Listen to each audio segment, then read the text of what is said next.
এবার আমি আপনাদেরকে একটি গুরুত্বপূর্ণ প্রজেক্ট দেখাবো, সেটি হচ্ছে ভিজিটর কাউন্টার তৈরি করা। আমরা জানি যে আমাদের ওয়েবসাইটের এটি অত্যন্ত গুরুত্বপূর্ণ একটি কম্পোনেন্ট, কারণ আমার ওয়েবসাইটে কতজন ভিজিটর ঢুকলো সেটি অত্যন্ত গুরুত্বপূর্ণ একটি বিষয়। কারণ এর উপর ডিপেন্ড করে আমার ভিজিটর বাড়ানো কীভাবে বাড়বে সে ধরনের স্টেপ আমরা নিতে পারবো। লক্ষ্য করুন, আমরা একটু ওয়েবসাইট ওপেন করেছি, খোলাজানালা.com। এই ওয়েবসাইটে এখানে দেখুন ভিজিটর রয়েছে যে 2,04,766। তো যত ভিজিটর ঢুকবে, নতুন আরেকজন ভিজিটর ঢুকলেই এটা আপডেট হয়। তো এই ধরনের অনেক সাইটে আপনারা দেখে থাকবেন যেরকম ভিজিটর কাউন্টার তৈরি করা। আপনার ওয়েবসাইটেও আপনি এরকম ভিজিটর কাউন্টার তৈরি করতে পারেন। ফলে আপনি জানতে পারবেন যে আপনার ওয়েবসাইটের ক্রিয়েটিং ডেট থেকে শুরু করে এ পর্যন্ত কতজন ভিজিটর আসলো, এবং ডেইলি ভিজিটর সে ভিত্তিতে আপনি কাউন্ট করে ফেলতে পারবেন। এটি অত্যন্ত গুরুত্বপূর্ণ, বিশেষ করে যারা ওয়েবসাইটের মাধ্যমে বিভিন্ন ই কমার্স বিজনেস করতে চান, অথবা যারা বিভিন্ন অ্যাড দিয়ে লাইক গুগল অ্যাডসেন্স ইউজ করে বিজনেস করতে চান, তাদের জন্য এটি অত্যন্ত গুরুত্বপূর্ণ। কারণ ভিজিটরের সংখ্যার উপর ডিপেন্ড করেই এ ধরনের বিজনেসের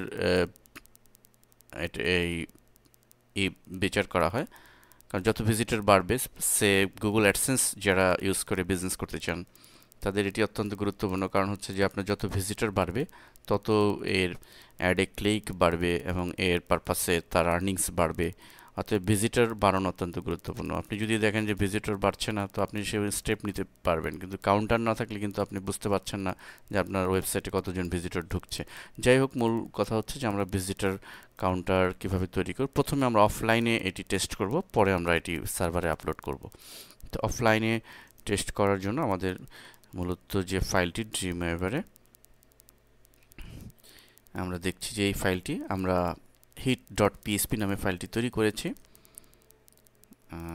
এখানে মূলত আমাদের মেইন ফাইল হচ্ছে দুটি, একটি পিএসপি ফাইল আর একটি টেক্সট ফাইল আমাদের মনে রাখতে হবে। অর্থাৎ আমার রুটে এই দুটি ফাইল, হিট পিএসপি ফাইলের জন্য হিট এবং আরেকটি হচ্ছে টেক্সট ফাইল। তো এই দুটি ফাইল আমাদের তৈরি করতে হবে, এবং আমাদের যে টেক্সট ফাইল থাকবে সেখানে আমরা যে একটি ডাটা দিয়ে দিব বা একটি নিউমেরিক ভ্যালু দিয়ে দিব, সেটা আমরা 0 দিতে পারি অথবা 1 দিতে পারি। যদি 0 দিই তাহলে এর সাথে যোগ হতে থাকবে, যত ভিজিটর ঢুকবে, যতবার ঢুকবে তত এর সাথে 1 যোগ হতে থাকবে। তো আমরা 0ই দিচ্ছি, এবং আমরা এই টেক্সট ফাইলটির নাম রেখেছি counterlog.txt। এবং মনে রাখতে হবে যে আমরা টেক্সট ফাইলের যে নাম রাখবো, আমাদের ড্রিমওয়েভারে আমাদের যে হিট যে পিএসপি ফাইলটি রয়েছে সেই ফাইলটির সাথে যেন মিল থাকে। আমরা যেখানে এই ফাইলটির সাথে মিল থাকতে হবে, সেম নাম হতে হবে। তো এই হচ্ছে বিষয়। এখন আমরা এই ফাইলটি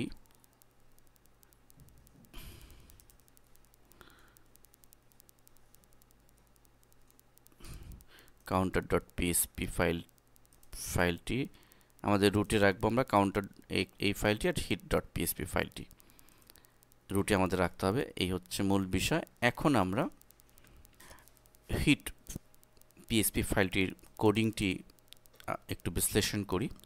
দেখুন, এখানে আমাদের মূল কমান্ডটি হচ্ছে এখানে, এবং এক্সপ্লেন করে দেওয়া হয়েছে এই লাইনটি, open the file for reading, এবং একটা ভেরিয়েবল এসপি দিয়ে ঘোষণা করে হয়েছে এফ কাউন্টারলগ টেক্সট, যে টেক্সট ফাইলটি আমরা তৈরি করেছিলাম সেই ফাইলটিকে সে ওপেন করবে। গেট দ্য এক্সিস্টিং কাউন্ট, দ্বিতীয় কোড, এখানে একটি ভেরিয়েবল ঘোষণা করেছে কাউন্ট।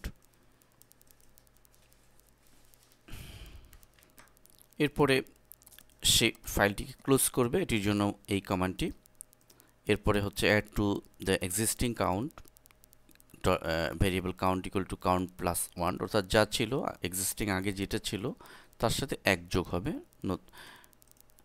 এরপরে display the number of hits, কতজন হিট করলো এ পর্যন্ত সেটি ডিসপ্লে করার জন্য এখানে ইকো দিয়ে এই কমান্ডটি আমরা ইউজ করেছি। টোটাল ভিজিটর, এখানে টোটাল ভিজিটর না দিয়ে বা শুধু ভিজিটর দিতে পারি, যা ইচ্ছা আমরা এখানে যেটা উল্লেখ করে দিব আমাদের ব্রাউজারে সেটি প্রদর্শিত হবে।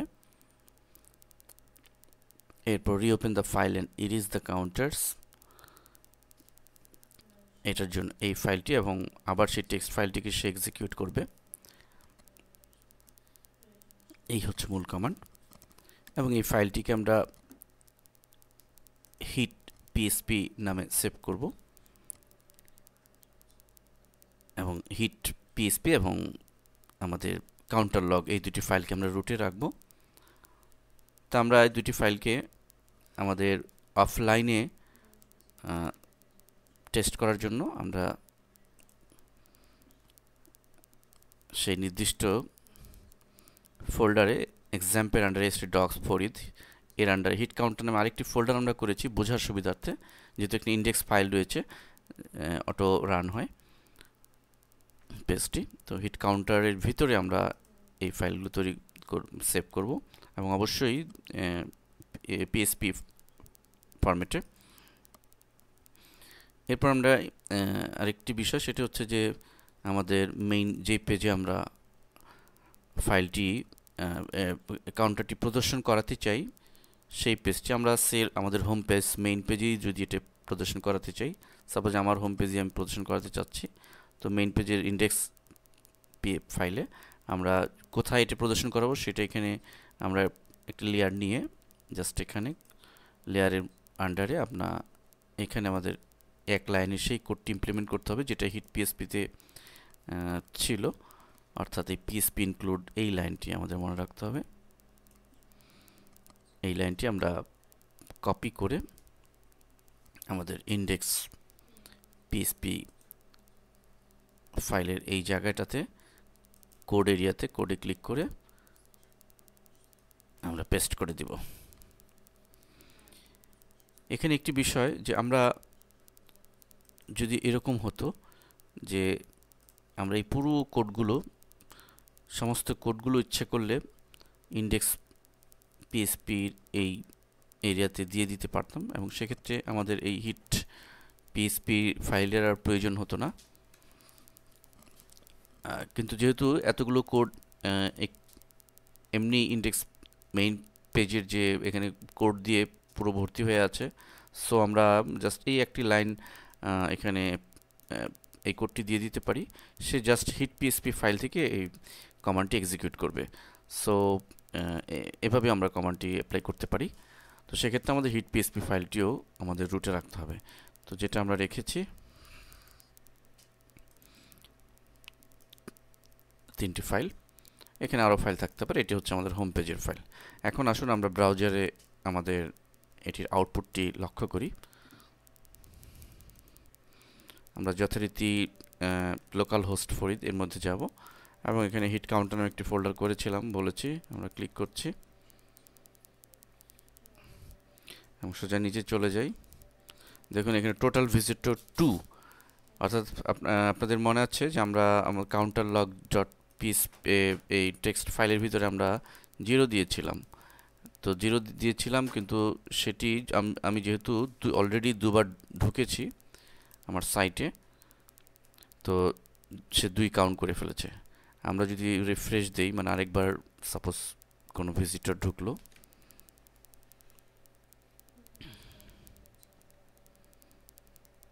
লক্ষ্য করুন ভিজিটর 3 হয়েছে। আমরা জানি যে রিলোড করা মানেই হচ্ছে এরকম আরেকজন ভিজিটর ঢোকা। তো যে কোনো সাইট থেকে এরকমভাবে এখন যেই ঢুকবে আমাদের এটি এরকমভাবে বাড়তে থাকবে। তো এটি হচ্ছে মূলত ভিজিটর জেনারেল একটি ভিজিটর কাউন্টার তৈরি করা। তো এভাবে আপনার ওয়েবসাইটে ভিজিটর কাউন্ট তৈরি করতে পারেন।